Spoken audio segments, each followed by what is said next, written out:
mansion, a condo, a cabin. I sleep in my phantom.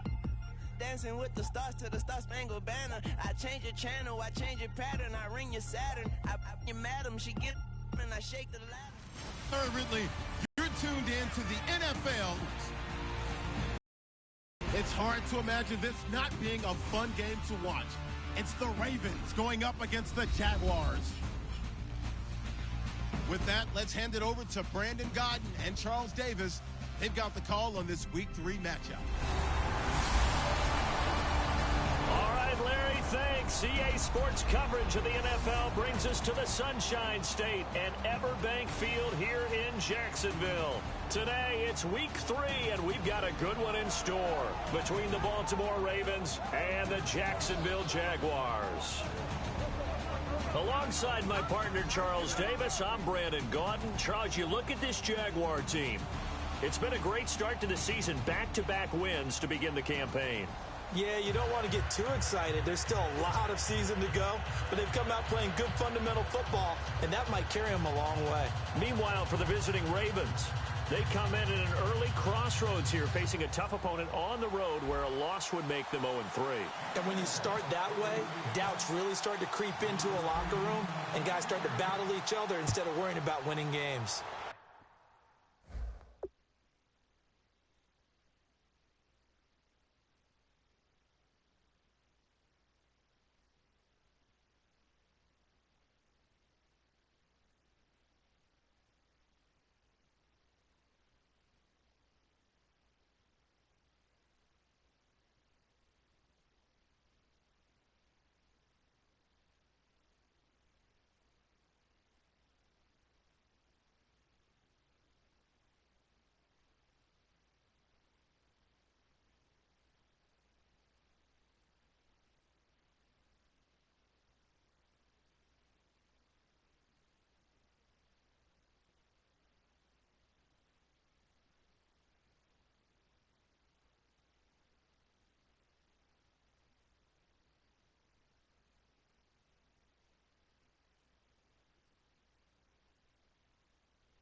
Be returnable. It's out of the back of the end zone for a touchback. So here come the Ravens with their first look on offense. They're led out by one of the bigger quarterbacks in the league, 6'6", 240 out of the University of Arkansas. It's Ryan Mallett. And Ryan Mallett is the prototype if you want to play the vertical game. Get the ball downfield, fling it, and he can throw any type of pass you want with some dispatch to it.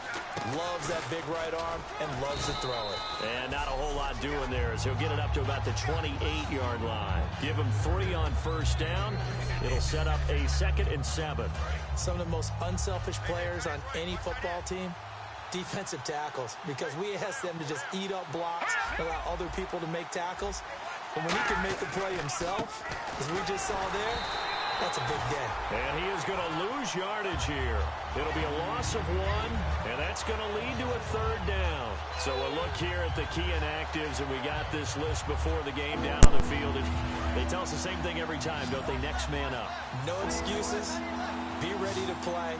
That's the mantra of every organization. The key is having guys on the roster who are capable of filling in and playing at a high level. That's when you know you've drafted well, scouted free agents well, and stocked your team just the way you're supposed to. And caught right side, Green. That one good for 16, and the drive will continue. And the offense lining up 1st and 10. Coaches always harp on the quarterback reading the defense and getting. That's good recognition there. And how about what he did after the catch? Yeah, hit your tight end, let him get some rack. Yeah, when he gets moving, he'll go down. They got him for a sack. Chris Long able to drop him for a loss of 4. Well, Brandon, sometimes I think when we watch games, we're actually watching a living museum because we're seeing the evolution of positions almost with each passing game. How about defensive ends nowadays and the way that they can run almost all the way across the field? It is unbelievable, isn't it? I mean, they're so strong, but they're so lean. They can move so quick with those bodies. It's almost unfair. You're supposed to be able to know where a defensive end is supposed to be on every play. These guys flash so quickly, you're not sure where they're going to end up.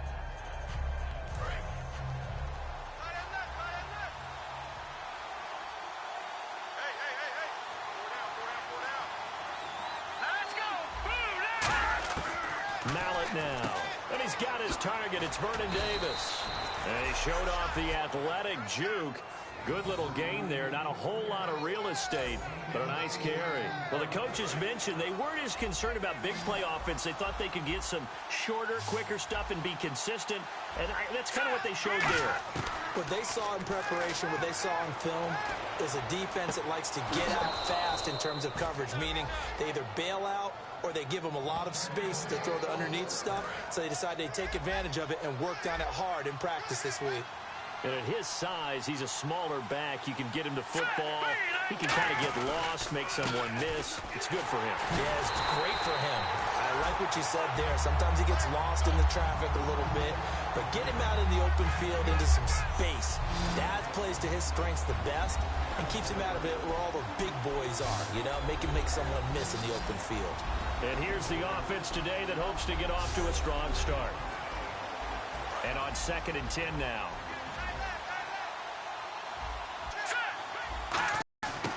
Here's Mallet. And it's caught over the middle by the tight end Green. 6 yards on the pickup, and they're going to have a 3rd down. 8th play in this opening drive coming up. This is 3rd down. Well, clearly one of his advantages as a passer is his height. Sit back in the pocket, fired over the middle. That makes things tougher defensively, doesn't it? It really does, because your goal is to move the quarterback off his initial spot when he gets his drop back completed. But when you have that type of height,